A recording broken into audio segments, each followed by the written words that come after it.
سلام درسي ټول وطنوالو ته. زه ډاکټر افضل یو بیا تاسو خدمت کې له ورجینیا نه حاضر یم. الرجي څنګه منځته راځي؟ الرجن یعنی هغه شیان چې موږ ته الرجي راکوي هغې ته الرجن وایي.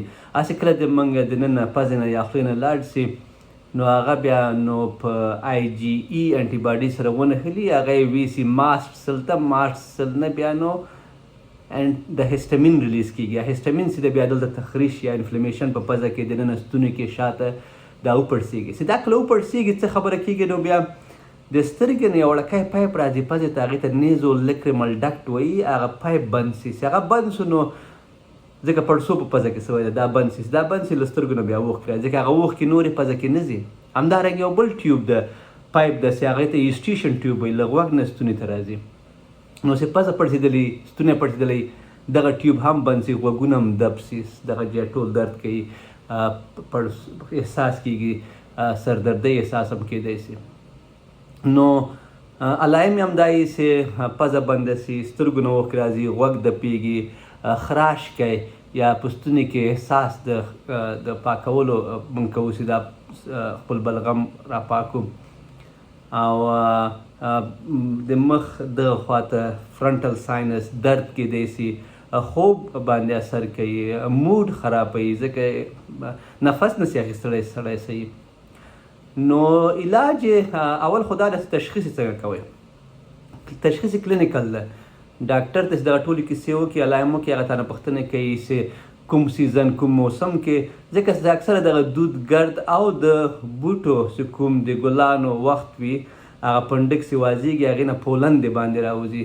نو هغه د بهار موسم کې یا د بوټو وخت کې یا کسان چې په کله لو کېږي په هغې وخت کې په دغه سیزنو کې دغه الرجي زیاتېږي.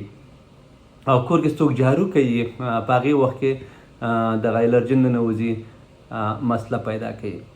تشخیص همدغه کلینیکل سینیریو د ډاکټر پوښتنه کوي، هغې ته علایم پوښتنه کوي، تا ته وایي کېدی سي الرجي.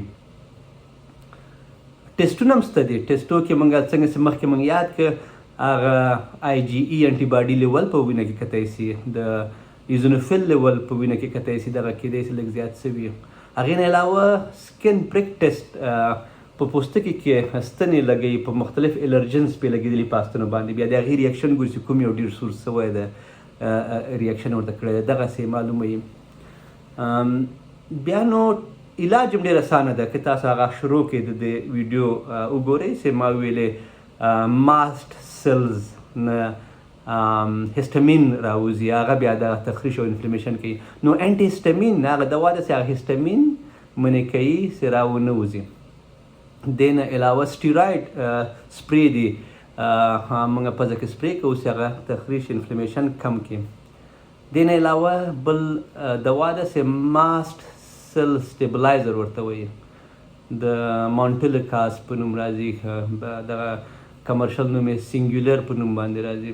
نو هغه چې ده مخکې چې موږ ویډیو کې ویلي څنګه دغه انفلمیشن کېږي، نو دا ماسټ سل ته وایي چې هیسټامین مه ریلیز کوه چې دغه انفلمیشن په پزه کې پړسوب دغه شیان په ستوني کې ونه سي.